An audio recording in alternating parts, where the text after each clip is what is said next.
જય હિન્દ, વંદે માતરમ મિત્રો. આજે આપણે બોર્ડનું જે પેપર 2026માં લેવાશે તેની ભવિષ્યવાણી કરવા જઈ રહ્યા છીએ.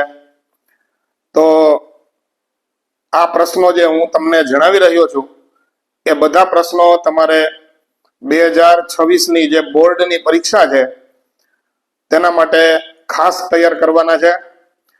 મિત્રો, દર વર્ષની જેમ હું તમને ખાતરી આપું છું કે આ ભવિષ્યવાણીના પ્રશ્નો તમે કમ્પ્લીટ કરી લેશો તો 100% ગેરંટી છે કે પાસ તો તમે થઈ જ જશો. એમાં પણ ખાસ 4 માર્કના જે પ્રશ્નો મેં આમાં જણાવેલા છે એ 4 માર્ક વાળા 4 પ્રશ્નો છે એ 100% બોર્ડના પેપરમાં હશે જ. તો લગભગ આ જે બાયોલોજીના પ્રશ્નો હું તમને કહેવા જઈ રહ્યો છું એ તમારું બાયોલોજીનું જે વર્ક છે એ 50% કરી નાખશે. તો 50% વર્ક કરીને પણ તમે ખૂબ સારા માર્ક મેળવી શકશો. તો ચાલો શરૂ કરીએ. જીવ વિજ્ઞાન ભવિષ્યવાણી 2026. તો મિત્રો, સૌથી પહેલા મેં અહીંયા દર્શાવેલું છે કે ચેપ્ટર નંબર જે 1 છે, બરાબર સાંભળજો કે ચેપ્ટર નંબર જે 1 છે, પ્રકરણ 1, સપુષ્પી વનસ્પતિઓમાં લિંગી પ્રજનન, જેમાંથી 2 અને 4 માર્કનો એક પ્રશ્ન પૂછાવાનો છે. પેલો પ્રશ્ન, લઘુ બીજાણુ જનન સમજાવો, 2 માર્કમાં આવી શકે એમ છે અને એના પેજ નંબર અહીંયા આપેલા છે. ટેક્સ્ટબુકના પેજ નંબર છે આ બધા. નવી ટેક્સ્ટબુકની જે આવૃત્તિ છે એનો પેજ નંબર 5 અને પેજ નંબર 5 પરથી આ પ્રશ્ન પૂછી શકાય એમ છે અને અગત્યનો છે. બીજો પ્રશ્ન છે, પરાગરજની રચના સમજાવો, 4 માર્કની અંદર પૂછી શકાય એમ છે. તેનો જવાબ તમને ટેક્સ્ટબુકની અંદરથી પેજ નંબર 6 પરથી મળી રહેશે. ત્રીજો પ્રશ્ન અગત્યનો છે, માદા જન્યુજનક અથવા ભ્રૂણપોટનું નિર્માણ સમજાવો, 4 માર્ક માટે અગત્યનો પ્રશ્ન છે. પેજ નંબર 10 પરથી પૂછી શકાય એમ છે. અહીંયા જોઈ શકો છો પેજ નંબર 6 અને સીધા પેજ નંબર 10 આવી ગયા છે. તો ઘણા બધા પેજ તમારે વાંચવાના ઓછા થઈ શકે અને જે વિદ્યાર્થીઓને એવું લાગે છે કે આપણે પાસ થઈ શકીએ એમ નથી, તો આ ભવિષ્યવાણીમાં જે પ્રશ્નો છે માત્ર એટલા કરશે તો પણ 100% એ પાસ થઈ જશે, એની હું ગેરંટી આપું છું. પછી ચોથો અગત્યનો પ્રશ્ન છે, પવન દ્વારા પરાગનયન વર્ણવો, 2 માર્કમાં પૂછી શકાય. પેજ નંબર 13 પરથી આ પ્રશ્ન અગત્યનો છે, તો આપણે ખાસ એ તૈયાર કરવાનો છે. બાહ્ય સંવર્ધન પ્રયુક્તિ વર્ણવો, 4 માર્ક. પેજ નંબર 15 પરથી એનો જવાબ આપણી ટેક્સ્ટબુકમાંથી મળી રહેશે. કૃત્રિમ સંકરણના જે 2 તબક્કાઓ છે, 2 માર્ક અને 2 તબક્કાઓ, એમાં એક છે વ્યંધીકરણ અને બીજું છે કોથળી ચડાવવી અથવા ઇમેસ્ક્યુલેશન અને બેગિંગ. મિત્રો, ઇંગ્લિશ મીડિયમના જે વિદ્યાર્થીઓ છે એ લોકોને પણ સેમ આ જ ટેક્સ્ટબુક હોય છે અને ટેક્સ્ટબુકના પેજ નંબરને આધારે ગુજરાત બોર્ડની અંદર જે ઇંગ્લિશ મીડિયમના સ્ટુડન્ટ ભણે છે એ ઇંગ્લિશ મીડિયમના સ્ટુડન્ટને પણ આ જ ભવિષ્યવાણી જો એના પેજ નંબર એ કમ્પેર કરી લેશે તો એ વિદ્યાર્થીઓને પણ આ કામમાં તો આવશે જ. કારણ કે ઇંગ્લિશ મીડિયમ અને ગુજરાતી મીડિયમના ગુજરાત બોર્ડના પેપર તો સેમ હોય, બંનેની ટેક્સ્ટબુક પણ સેમ છે. બેવડું ફલન વર્ણવો, 2 માર્કમાં. પેજ નંબર 18 ઉપરથી અગત્યનો પ્રશ્ન છે. મિત્રો, હવે આપણે બીજા ચેપ્ટરની અંદરથી કયા પ્રશ્નો પૂછી શકાય એમ છે થોડી એની ચર્ચા કરીએ. તો બીજા ચેપ્ટરમાંથી મેં અહીંયા લખી આપેલું છે કે ચેપ્ટર નંબર 2 માનવ પ્રજનન, તેમાંથી 3 અને 4 માર્કના પ્રશ્નો બોર્ડની અંદર આવશે. એક 3 માર્કનો ક્વેશ્ચન હશે અને એક 4 માર્કનો ક્વેશ્ચન હશે. તો આ ચેપ્ટર છે એ થિયરીની દ્રષ્ટિએ ખૂબ અગત્યનું થઈ જાય છે. માદાની બાહ્ય જનનેન્દ્રિય વર્ણવો, 3 માર્કની અંદર પૂછી શકાય એમ છે. પેજ નંબર અહીંયા આપેલા છે, જોઈ લેજો. સ્તન ગ્રંથિની રચના આકૃતિ સહ વર્ણવો. મિત્રો, આકૃતિ સહ વર્ણવો એવું લખેલું છે મેં, ખાસ આપણે ધ્યાનમાં રાખશું. 3 માર્ક અને પેજ નંબર 30 ઉપરથી પ્રશ્ન એ તમને સરળતાથી મળી જશે. અંડકોષ જનન વર્ણવો 4 માર્કમાં પૂછી શકાય એવો ખૂબ અગત્યનો પ્રશ્ન પેજ નંબર 32 ઉપર એનો જવાબ છે. આપણી ટેક્સ્ટ બુક તમે ખોલજો પેજ નંબર 32 ઉપર અંડકોષ જનન, અને પછી એનો ચાર્ટ પણ એની અંદર તમે ખાસ દોરજો. ઋતુચક્ર વર્ણવો 4 માર્ક પેજ નંબર 33 ઉપરથી આવશે. મનુષ્યમાં ગર્ભધારણ અને ગર્ભ વિકાસની પ્રક્રિયા સમજાવો 4 માર્કમાં પેજ નંબર 37. પ્રસૂતિ અને દુગ્ધ સ્ત્રાવ વર્ણવો 3 માર્કમાં પેજ નંબર 38 ઉપરથી એનો જવાબ તમને મળી રહેશે. એવી જ રીતે ચેપ્ટર નંબર 3, તો ચેપ્ટર નંબર 3 ની અંદરથી અગત્યનો પ્રશ્ન છે. પ્રજનનિક સ્વાસ્થ્ય ચેપ્ટરનું નામ છે. 2 જ માર્કના પ્રશ્નો, 2 માર્કની થિયરીમાં પ્રશ્ન આવશે. જનરલી 2 માર્કના 2 પ્રશ્નો આ ચેપ્ટરમાંથી આવે છે, એટલે આપણે ખાસ એ ચેપ્ટરની કાળજી લેશું. અને ત્રીજા ચેપ્ટરમાંથી એમસીક્યુ વધુ પૂછાય છે, તો આપણે એ એમસીક્યુ પણ ધ્યાનમાં રાખશું. અને મિત્રો 100% હું તમને ગેરંટી આપું છું કે 2 પેજ નંબર એવા છે જે તમારે ખાસ તૈયાર કરવાના છે. એમાં એક પેજ નંબર છે 44 અને બીજા પેજ નંબર હું અહીંયા લખું છું 48. પેજ નંબર 44 અને ટેક્સ્ટ બુકના પેજ નંબર 48 રોજ વાંચવાના છે, રોજ.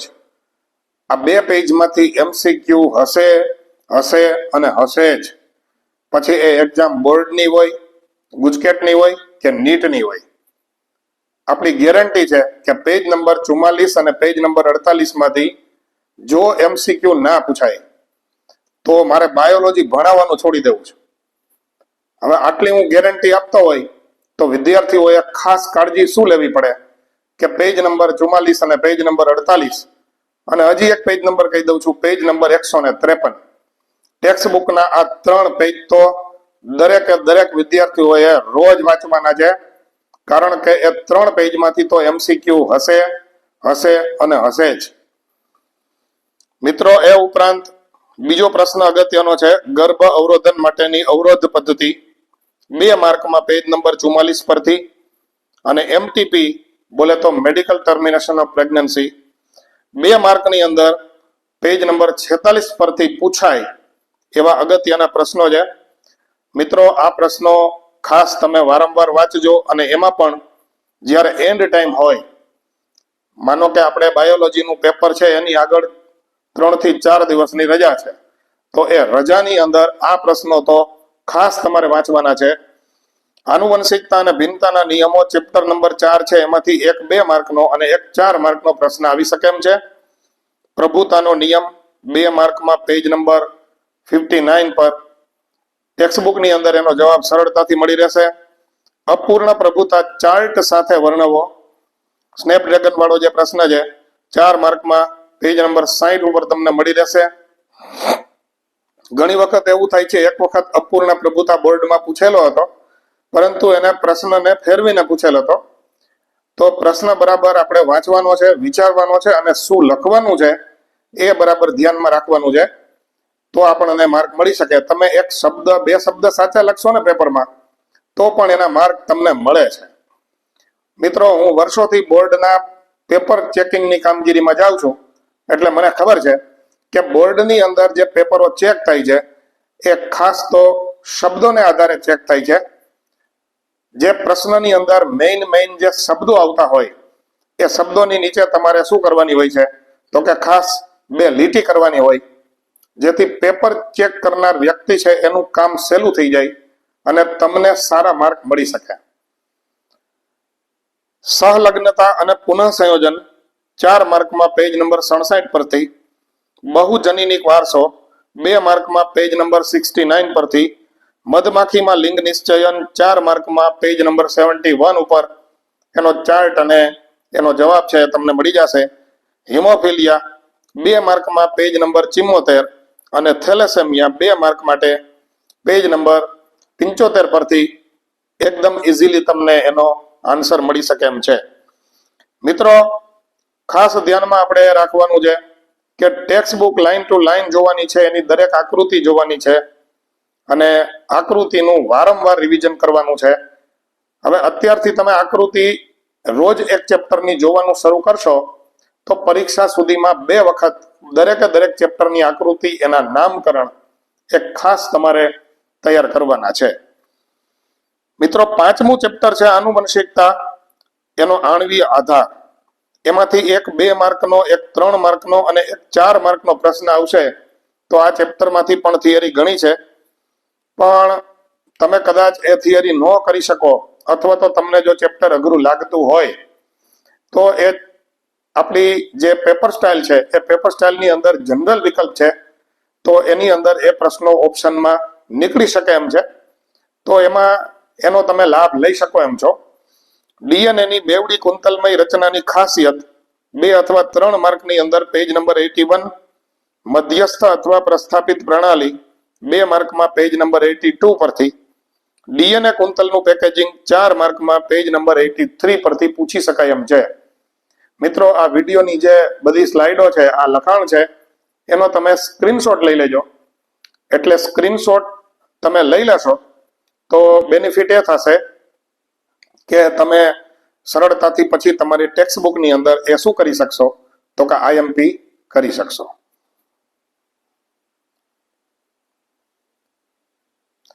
મિત્રો, 5મા ચેપ્ટરની અંદરથી બરાબર સાંભળજો. 5મા ચેપ્ટરની અંદરથી રૂપાંતરણીય સિદ્ધાંત સમજાવો 3 અથવા 4 માર્કની અંદર પૂછી શકાય એમ છે. ડીએનએ જ જનીન દ્રવ્ય છે એવું દર્શાવતો હર્શી અને ચેજનો પ્રયોગ, એ પણ 4 માર્કમાં પેજ નંબર 85 પરથી અગત્યનો પ્રશ્ન છે. ડીએનએ નું સ્વયંજનન અર્ધ રૂઢિગત છે એવો પ્રયોગ એ મેસેલ્સન અને સ્ટાલ નામના 2 વૈજ્ઞાનિકોએ કરેલ છે. તો મેસેલ્સન અને સ્ટાલનો જે પ્રયોગ છે એ પણ ખૂબ આઈએમપી છે. પછી પ્રત્યાંકન એકમના ભાગ 3 માર્કમાં પૂછી શકે, 3 ભાગ છે. ભાષાંતરની પ્રક્રિયા 4 માર્કમાં પેજ નંબર 98 ઉપરથી છે. 98 છે, 98 નથી. લેક ઓપેરોનની સમજૂતી 4 માર્કમાં 100 નંબરના પેજ ઉપરથી પૂછી શકાય. અને છેલ્લે HGP ના લક્ષ્યાંકો પેજ નંબર 102 ઉપર આ પ્રશ્ન તમને ટેક્સ્ટ બુકની અંદરથી મળી જશે. મિત્રો, હવે 6થું ચેપ્ટર જરા જોઈ લઈએ. ઉદ્વિકાસ વાળું જે ચેપ્ટર છે એમાંથી એક 2 માર્કનો અને એક 3 માર્કનો પ્રશ્ન પૂછી શકાય એમ છે. પ્રાકૃતિક પસંદગી દ્વારા ઉદ્વિકાસ થયેલ છે એવું સમજાવતું ફુદાનું ઉદાહરણ 2 માર્કમાં પૂછી શકાય. અનુકૂલિત પ્રસરણ, આ ખૂબ અગત્યનો પ્રશ્ન છે. મને એવું લાગે છે કે અનુકૂલિત પ્રસરણ વાળો પ્રશ્ન 2026ના પેપરમાં 100% આવી શકે એમ છે. પેજ નંબર 116 ઉપરથી એનો જવાબ મળશે. વિકૃતિ દ્વારા ઉદ્વિકાસની પ્રક્રિયા 2 માર્કમાં યુગોદ વ્રિસની જે વાત છે એ પૂછી શકાય એમ છે. હાર્ડી વેઇનબર્ગ સિદ્ધાંત અગત્યનો પ્રશ્ન છે, એ પણ ખૂબ અગત્યનો છે, તમે ધ્યાનમાં રાખજો. 3 માર્કમાં પૂછી શકાય એમ છે. પેજ નંબર 120 ઉપરથી તમને એનો આન્સર મળશે. માનવ ઉત્પત્તિ અને ઉદ્વિકાસ, મિત્રો આ જે પ્રશ્ન છે એમાંથી ઘણા બધા MCQ દર વખતે પૂછાય છે, તો આપણે એ પણ ખાસ અગત્યનો પ્રશ્ન છે. થિયરીમાં પણ પૂછી શકાય એમ છે, એટલે આપણે મૂકેલો છે. આગળનું ચેપ્ટર જોઈએ. 7મું ચેપ્ટર બાયોલોજીના પેપરની અંદર સૌથી વધુ વેઇટેજની દ્રષ્ટિએ, માર્કના વેઇટેજની દ્રષ્ટિએ જો સૌથી વધુ અગત્યનું ચેપ્ટર હોય, સૌથી સહેલું હોય તો એ 7મું ચેપ્ટર છે. બીજા ચેપ્ટરો થાય કે ન થાય, સૌથી પહેલા તમારે 7મું ચેપ્ટર તો વાંચવાનું જ છે. માનવ સ્વાસ્થ્ય અને રોગ 2, 3 અને 4 માર્કના પ્રશ્નો એની અંદરથી પૂછાય. ખૂબ સહેલું ચેપ્ટર છે. ટાઇફોઇડ, મેલેરિયા, ફિલારિયાસિસ, આ બધા અગત્યના પ્રશ્નો છે જે 2 માર્કમાં કે મેલેરિયા 3 માર્કમાં પણ આવી શકે એમ છે. ઉપાર્જિત પ્રતિકારકતા 4 માર્કનો ખૂબ અગત્યનો પ્રશ્ન. એલર્જી પણ 3 અથવા 4 માર્કમાં પણ એ પૂછી શકાય છે. પેજ નંબર 137 પરથી. લસિકા અંગ અને છેલ્લે છે એડ્સને અટકાવવાના ઉપાયો. પેજ નંબર 140 ઉપર તમને એ જવાબ મળી જશે. હવે આપણે ચેપ્ટર નંબર 8 જે છે એની અંદરથી પૂછીએ કે કેવા કેવા પ્રશ્નો એમાંથી પૂછે એમ છે. આપણે એનું જરા જોઈ લઈએ. તો 2 અને 3 માર્કના પ્રશ્નો આ ચેપ્ટરની અંદરથી આવવાના છે. ઘરગથ્થુ ઉત્પાદનમાં સૂક્ષ્મજીવ 3 માર્ક. રસાયણ, ઉત્સેચક અને જૈવ સક્રિય અણુ, મિત્રો પેજ નંબર 153 ખૂબ અગત્યનું. 100% એમાંથી પ્રશ્ન MCQ માં તો હશે જ. 44, 48 અને 153 પેજ નંબર ખાસ તૈયાર કરવાના છે. હજી ફરીથી કહું છું કે જો એમાંથી MCQ ન પૂછાય, બોર્ડ, ગુજકેટ અને નીટ ત્રણેય માટે અગત્યનું, જો એ પેજ નંબર ઉપરથી MCQ ના પૂછાય તો મારે બાયોલોજી ભણાવવાનું છોડી દેવું છે. બાયોગેસના ઉત્પાદનમાં સૂક્ષ્મજીવ 3 માર્ક અને પેજ નંબર 155. જૈવિક ખાતર 3 માર્કમાં બિલકુલ સેટ થઈ જાય એવો પ્રશ્ન છે, કારણ કે જૈવિક ખાતરમાં 3 મુદ્દા છે, બેક્ટેરિયા છે, ફૂગ છે અને નીલહરિત લીલ છે, અને એ 3 માર્કની અંદર આવે એવો અગત્યનો પ્રશ્ન છે. મિત્રો 9મું ચેપ્ટર જે છે એ 9મું ચેપ્ટર એ બાયોટેકનોલોજીનું છે. 4 માર્કનો એક પ્રશ્ન આ ચેપ્ટરમાંથી બોર્ડમાં હોય અને હોય જ. છેલ્લા 3-4 વર્ષના પેપર લઈ અને ચેક કરી લેવાની છૂટ છે. રિસ્ટ્રિક્શન ઉત્સેચકો સવિસ્તાર વર્ણવો 4 માર્ક પેજ નંબર 165. ક્લોનિંગ જગ્યાઓ 4 mark page number 169. Polymerase chain reaction PCR આકૃતિ સહ વર્ણવો પેજ નંબર 172 ઉપરથી તમને એનો જવાબ મળી રહેશે. તો મિત્રો 10મું ચેપ્ટર છે બાયોટેકનોલોજી અને એના પ્રયોજનો. 3 માર્કનો એક પ્રશ્ન આ ચેપ્ટરમાંથી પણ આવશે. બીટી કપાસ, જનીનિક ઇજનેરી, ઇન્સ્યુલિન, જનીન થેરાપી, આણ્વીય નિદાન અને જૈવ તસ્કરી, આ બધાના પેજ નંબર મેં બાજુમાં લખી આપેલા છે. મિત્રો વિડીયોની છેલ્લે હું અમુક ચેપ્ટર તમને જે કહું છું એ ચેપ્ટર તો તમારે સૌથી પહેલા તૈયાર કરવાના છે. એ હમણાં આવે છે, આ જ સ્લાઇડની અંદર આગળ આવે છે. સજીવો અને વસ્તી આ ચેપ્ટરની અંદરથી 2 માર્કનો એક પ્રશ્ન આવશે. વસ્તી વૃદ્ધિ ઉપર અસર કરતા પરિબળ, ચર ઘાતાંકીય વૃદ્ધિ દર્શાવતું શતરંજની રમતનું ખાલી ટૂચકું પૂછે. રાજા અને એનો જે પ્રધાન છે એની શતરંજની રમતનું જે રમૂજી ટૂચકું છે એ પૂછી શકે તમને.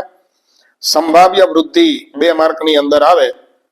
જીવન વૃત્તાંત વિવિધતા બરાબર 2 માર્કમાં સેટ થયેલો પ્રશ્ન છે, એ પૂછાવાની વધુ સંભાવના છે. ગોસનો સ્પર્ધક નિષેધનો નિયમ, ગોસ વૈજ્ઞાનિકનું નામ છે, તમે ભણેલા છો, એ પણ ખૂબ અગત્યનું છે. અને ઓર્કિડમાં જોવા મળતી લિંગી કપટની જે ઘટના છે, ભૂમધ્ય સામુદ્રિક ઓર્કિડ જે છે એમાં જે લિંગી કપટની ઘટનાઓ જોવા મળે છે એ ઘટનાનું વર્ણન પણ તમને પૂછી શકે એવું છે. નિવસન તંત્ર, એમાંથી 2 અને 3 માર્કના પ્રશ્ન પૂછાય છે. ઉત્પાદકતા પૂછી શકાય છે. આહાર શૃંખલાના પ્રકાર અને વિઘટન પૂછી શકાય. મિત્રો આ ઉત્પાદકતા અને વિઘટન તો વારંવાર બોર્ડની અંદર પૂછાયેલા પ્રશ્નો છે. આ 2 તો ખાસ કરવાના છે, કારણ કે એ ચેપ્ટરમાંથી બીજું પૂછી શકાય એવું પણ કંઈ છે નહીં. તો આ 2 પ્રશ્નો તો એને પૂછવા જ પડે ફરજિયાત. અને નિવસન તંત્રમાં ઉર્જા પ્રવાહ એક દિશીય છે, આ કારણ તમને પૂછી શકે, કારણ આપી સમજાવો. મિત્રો બોર્ડના પેપરમાં એકાદું કારણ અથવા એકાદો તફાવત એ પૂછી શકે છે જે અનએક્સપેક્ટેડ હોય છે. એટલે જનરલી પેપર સેટરો એવું કરે કે 1-2 પ્રશ્ન એવા પણ મૂકે કે જે આપણે વિચારેલું ના હોય અને પૂછી નાખે. તો મિત્રો છેલ્લું ચેપ્ટર છે 13મું ચેપ્ટર. એ 13મા ચેપ્ટરની અંદરથી કયા પ્રશ્નો આવે એની થોડી ચર્ચા કરીએ. જૈવ વિવિધતા અને સંરક્ષણ 3 માર્કનો એક પ્રશ્ન આ ચેપ્ટરની અંદરથી આવવાનો છે. જૈવિક સંગઠનના વિવિધ સ્તરે સંકળાયેલી જૈવ વિવિધતાના પ્રકારો પેજ નંબર 217 ઉપર 3 વસ્તુ આપેલી છે. એ 3 માર્કની અંદર પૂછાય. 3 માર્ક છે અને એના 3 મુદ્દા છે. દરેક મુદ્દાના 1-1 માર્ક, એવી રીતે એનું વિભાજન થઈ શકે. એટલે પેપર સેટરની એવી પહેલી પસંદગી હોય છે કે જેમાં માર્કનું વ્યવસ્થિત રીતે શું થઈ શકતું હોય, તો કે વિભાજન થઈ શકતું હોય. જાતિ વિસ્તાર સંબંધો 3 માર્ક અને 220 નંબરના પેજ ઉપરથી પૂછાય. વસવાટી નુકસાન અવખંડન સમજાવો 3 માર્કમાં પેજ નંબર 222 પરથી. સ્વસ્થાન સંરક્ષણ અને નવસ્થાન સંરક્ષણ, આ બંને ખૂબ અગત્યના પ્રશ્નો છે, જેમાંથી ઘણા બધા MCQ પણ આવી શકે એમ છે. તો આપણે એ પણ ખાસ ધ્યાનમાં રાખવાનું છે. મિત્રો બોર્ડની પરીક્ષામાં જો તમારે વધુ માર્ક મેળવવા છે તો બાયોલોજીની તમે તૈયારી કરો છો તો જે 13 ચેપ્ટર છે એ 13 ચેપ્ટરમાંથી મેં જે ક્રમ આપેલા છે એ ક્રમના ચેપ્ટરો તમારે વધુ તૈયાર કરવાના છે. ચેપ્ટર નંબર 1, 2, 3, 6, 7, 8, 9, 10 અને 12. અહીંયા જે મેં ક્રમ આપેલા છે એ ક્રમ નંબરના જે પ્રકરણો અથવા તો ચેપ્ટરો છે એ તમારે વધુ તૈયાર કરવાના છે. મિત્રો વધુ એટલે તૈયાર કરવાના છે કે એ ચેપ્ટરો સહેલા છે અને એ ચેપ્ટરોની અંદરથી ચેપ્ટરની સાઈઝ મુજબ જે માર્ક છે ને એ વધુ માર્કનું પૂછાય છે. મતલબ એનું માર્કની દ્રષ્ટિએ આ ચેપ્ટરનું વેઇટેજ વધુ છે અને એ ચેપ્ટરો ઓછા સમયની અંદર તમે તૈયાર કરી શકો એ ટાઈપના છે.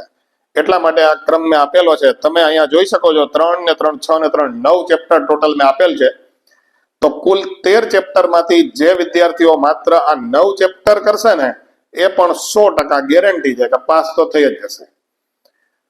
તો મિત્રો આશા રાખું છું કે આ જે ભવિષ્યવાણી છે એ ભવિષ્યવાણીમાંથી 2026ના બોર્ડના પેપરમાં વધુમાં વધુ પ્રશ્નો પૂછાય અને દર વર્ષની જેમ વિદ્યાર્થીઓ એ આ ભવિષ્યવાણીનો લાભ લે એના માટે આ ભવિષ્યવાણીનો જે વિડીયો છે એ તમે શેર કરજો, સ્ક્રીનશોટ પાડી અને બધા પોઈન્ટ તમારી પાસે રાખી લેજો અને ટેક્સ્ટબુકની અંદર એ ટીક કરી લેજો અને ટેક્સ્ટબુક વાંચજો.